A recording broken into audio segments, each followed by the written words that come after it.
Alors, je viens de sortir un livre qui s'appelle La guerre secrète contre les peuples.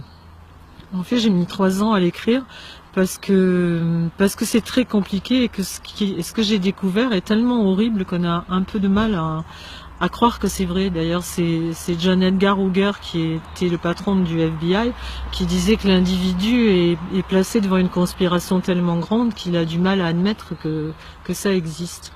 En fait, moi j'ai été élevée à la campagne, donc je regarde souvent le ciel, contrairement à beaucoup de gens maintenant qui regardent leur iPhone et leur tablette et le match de foot à la télé. Moi, j'ai été élevée à regarder les étoiles, ce qui se passait là-haut, quoi.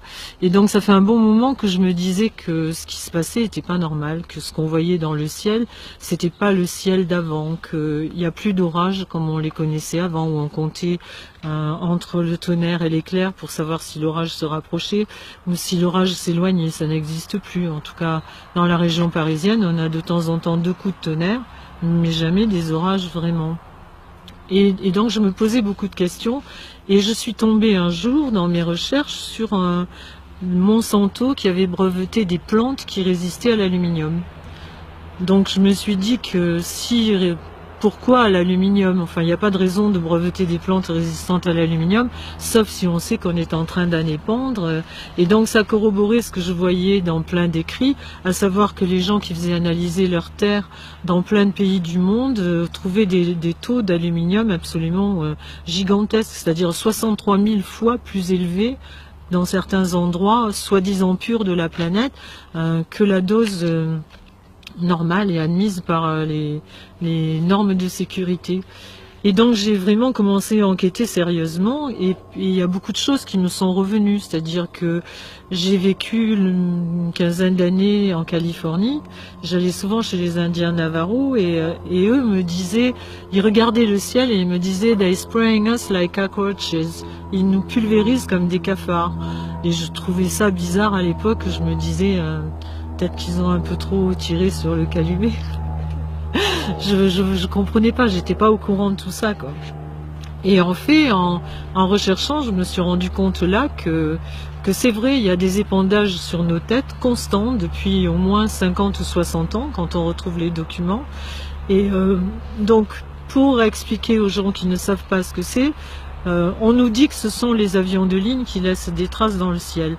Il y a effectivement certains avions de ligne qui laissent certaines traces dans le ciel, mais ça n'a rien à voir. C'est-à-dire qu'un avion de ligne normal qui laisse une trace, au fur et à mesure que le nez de l'avion avance, la trace s'enlève, enfin disparaît derrière. Dans le phénomène de ce qu'on appelle chemtrails, c'est-à-dire chemical trails, les traces chimiques, on voit bien l'avion, on voit une trace qui est beaucoup plus longue que normale et qui ne disparaît pas au fur et à mesure que l'avion avance, mais qui se désintègre et qui touche les traces d'à côté.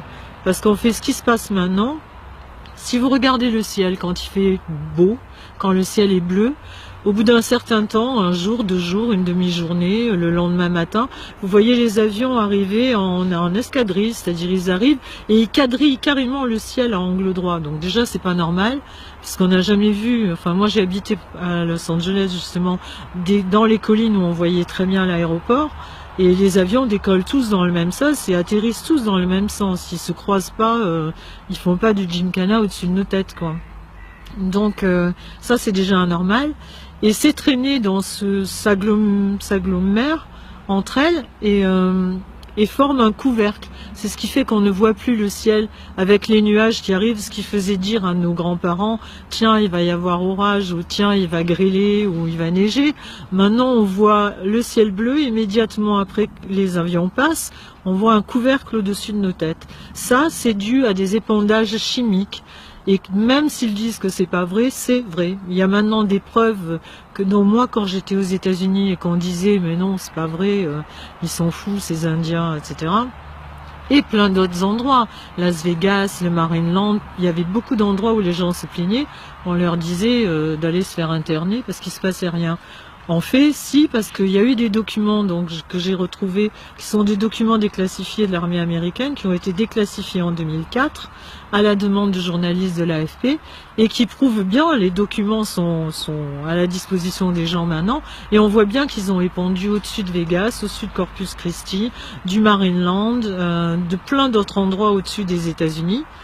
Alors, ils ont épandu du barium, du strontium, de l'aluminium.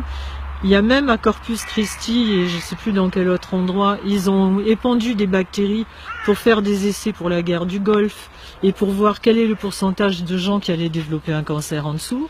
C'est très intéressant. Donc on se dit que, enfin moi personnellement, je me dis que s'ils nous ont menti pendant 30 ans, j'ai pas l'impression qu'ils soient devenus plus honnêtes.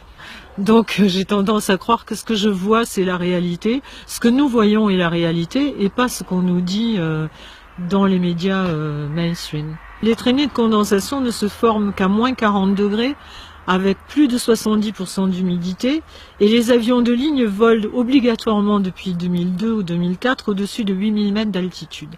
Donc si c'était des avions de ligne, on les verrait pas, sauf à habiter à côté d'un aéroport et voir les avions qui décollent ou atterrissent. Donc ce sont des mensonges purs et simples, comme le fait de... Enfin, je veux dire, moi j'ai pris l'avion pendant des années de ma vie, j'ai jamais vu d'avion qui revenait à l'aéroport parce qu'ils avaient oublié quelque chose. Donc quand on en voit qui arrivent au bout de l'horizon et qui repartent dans l'autre sens et qui quadrillent, ça ne peut pas être des avions de ligne.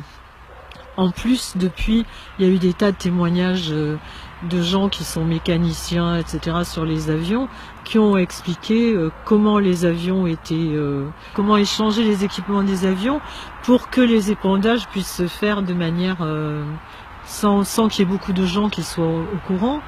Et aussi, il y a des écrits d'ailleurs qui datent de 1970 d'un monsieur qui s'appelle Zbigniew Brzezinski et qui était l'éminence grise de tous les présidents américains, qui est toujours d'ailleurs le conseiller d'Obama et qui était le conseiller de tous les présidents démocrates et républicains et qui disait déjà à l'époque qu'il y aurait des épandages comme ça et que le climat deviendrait l'arme absolue de l'Amérique.